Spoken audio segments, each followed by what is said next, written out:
We wish you a Merry Christmas. We wish you a Merry Christmas. We wish you a Merry Christmas and a Happy New Year. We wish you a Merry Christmas. We wish you a Merry Christmas. We wish you a Merry Christmas and a Happy New Year. Merry Christmas, yama atiefoni adofo nyina so akwaba and famra jumadi so and there more update ana itimi ede eba ene yebedin komo ewo Accra to folk the glorious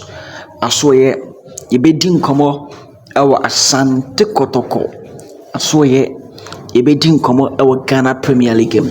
yebedin komo ewo Auroras asoye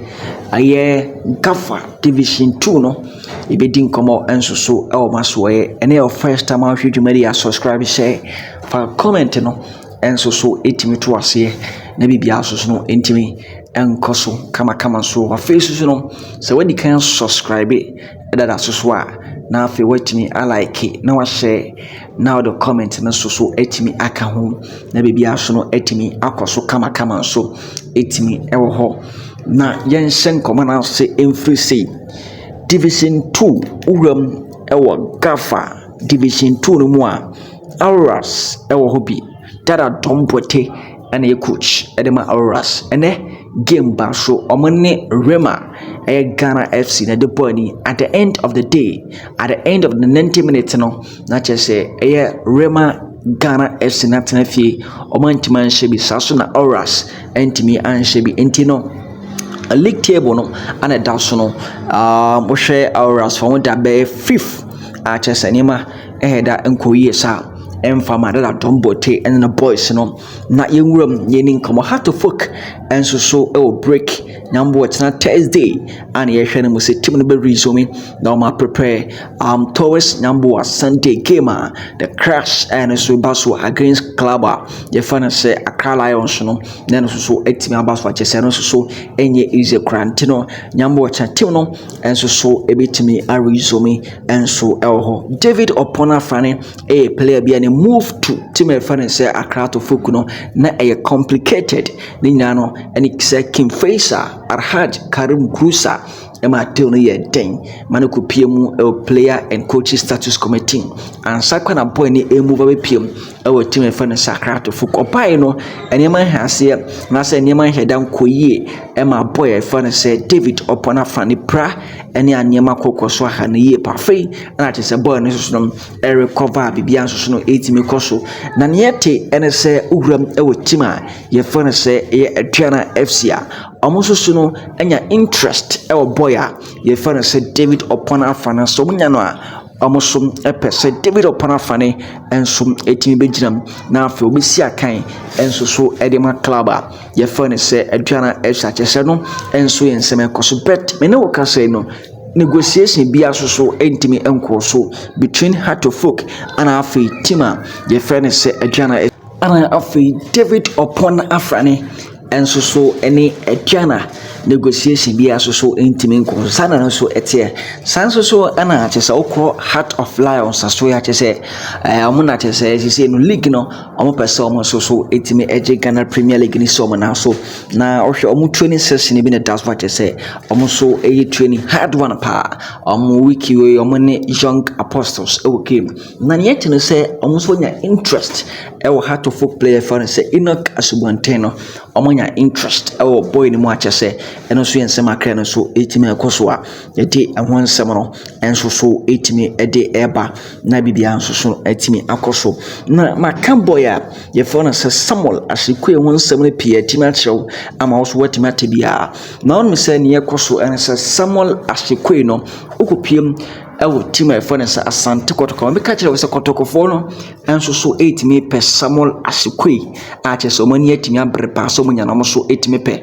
na Samuel Ashie Quaye contract no betimi wunyambo at the end of this month December ana Samuel Ashie Quaye contract no enso ebetwenti ne 25 akabe 6 days na Samuel Ashie Quaye contract on the Great Olympics wono enso etimi wu na yeta na say boy no waka yes achara to folk no Kotoko ni negotiate no ne ba na set ugram enso so a African clubs ni bi enso so etimi epeno ana afi aside African clubs no other continent clubs ni bi enso so etimi epeno enu ya chesade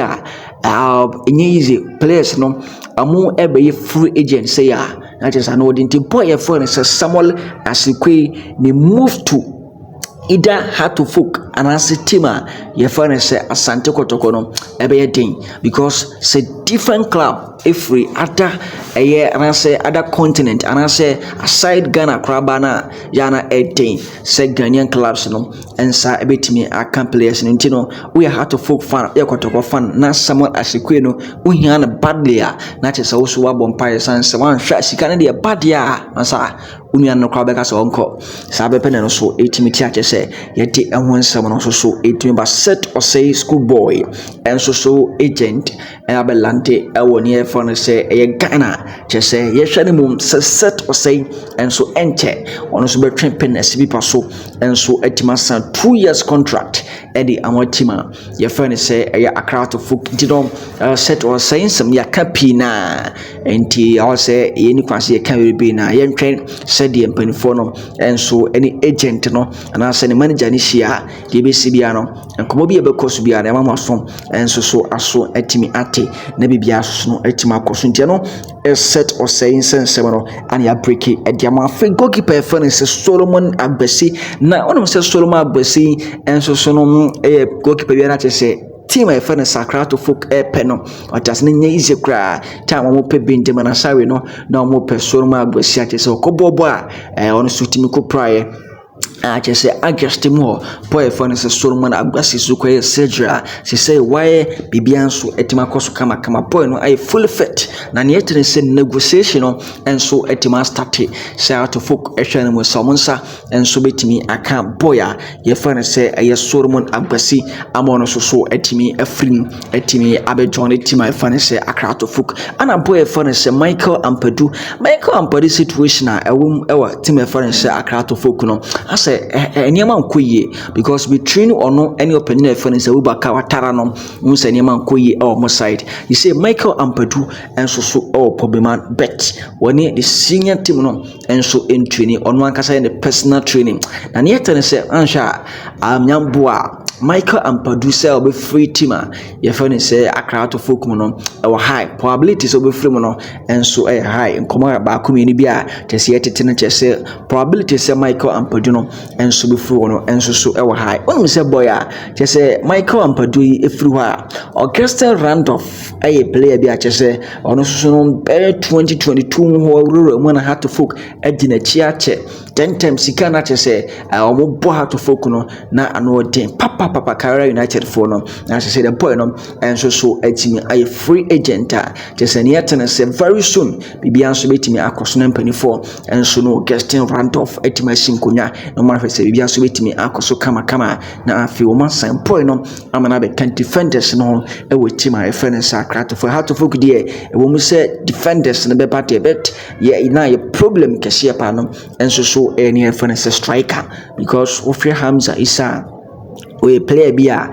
we good but also nya obi kan ho say ono so betimi as support Hamza is say day in day out no how to folk no goals no so betimi abaye hwe boy a ye fone say eye asamwa boat no bae no eniema emfa Diago eniema emfa ma Diago what you say entino ina top striker a just ono so betimi aboa abehye goals e de amatima ye fone say Accra to folk no any your problem a just say now no how to folk no enso so etimi efresi na opium ewa Asante Kotoko so a awon so no awuram a chese ene day a so the announcement about bonten say goalkeeper ye phone say Benjamin Chum wosina kan e de matima ye phone say Young Apostles so etima asan a chese boy no ebe join team a ye phone say Asante Kotoko onim say boy a ye phone say Frederick Asare ene Kamara Mohammed ene ye goalkeepers ewa Asante Kotoko Kotoko na ura mu a me yakoso no se Frederick Asare contract no enso awu an sa na contract ewuni mpanifo enso so etimi the contract koton nim se nka be ya anka ono so entimi ensan ma bona boya ye phone say Frederick Asare enso so entimi ensan contract no ema Asante Kotoko we hwe nansen mu kura na ho se Frederick Asare no nya game ni bi enda ni nyina nam contract ho nsansam no ntino ema boy no so enya bi nda goalkeeper ye phone say Benjamin Chum no enso be piem ewa Asante Kotoko a say Frederick Asare na adwen se won san contract won extend ma Kotoko dia a say mpanifo be gya no kwan the contract ni wa won so etimi afi club no enso so etimi akwana fe young apostles goalkeeper ye phone say Benjamin Chum no enso etimi replace boy ye phone say Frederick Asare enso so ewa Asante Kotoko a eno ensema kan so etimi koso nyambo atena ana say Isaac Mintai hweremom so no so betimi amiti player and coach status committee no na afi no so emitum wi a na mpanifo so enene so etimi assign na nye chekwa na say free ene enkosi nja hwe be next week there na say boy a phone say Isaac Minta enso so any boy a ye phone say Samson Eduku no empanifo so etimi assign no ewo team a ye phone say Asante Kotoko mu na bibia so no etimi akoso sans no already no kwampoko say permanent bibia so no etimi ay kama say ono so a player edima team a ye phone say Asante Kotoko nyambo Friday hwe so making it debut on say body first game edi amatima ye finish Asante Kotoko niaba free FC Samates aswe ne se Christopher Enino the same mpanifo enyi na bibia 2 years contract akase etese hono so de pen ebese pipa so assign contract no edi amatima ye finish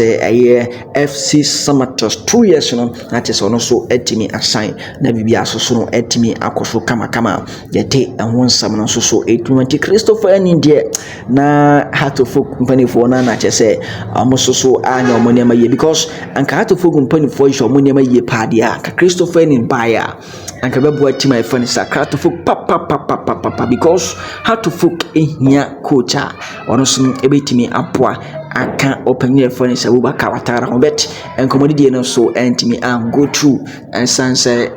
because of one or two reasons ibintino and a Christopher and so it me snowball team phone to folk ekopiem eres watini like just on return year on be pm our Ghana natures FC Samates for no and so etimi afana say and also in semakran so e concerns na coacha your phone say Nuruddin Amadu Tei and so eba ya mpanifo tetra ana chese Nuruddin Amadu and so my assistant coach eba team my friend say akra to fokwa di ono so akoye bo achibidin achese and so since we what you say and tinka Christopher Enin the first one of the season I say first transfer window the antimanya no ana ka Nuruddin Amadu ebai kan ni someone had to focus for mpanifo eken ka to focus for mpanifo betiase ama Buba Kawatara for sporting director nanka Nuruddin Amadu abai head coach na anka na bebo bet we Nuruddin Amadu abi wodu ni assistant coach ni de ebe den so be e de amatima e finish akrato for ntino yen hwe mpanifo no so na fe ya add here to mpanifo decision na almost some ebetimi atiki omo na chese team no enso show mo nsa don be no yen show mo na afi bia so intimi nkoso ti Christmas no merry Christmas achinakopon nkoso na afi wonhye obibia na afi ebesi nakopon so mfo bibia nso wuram na afi no enso so enye soronko emo bi enye anije afi enso mfa mo bibia yakramo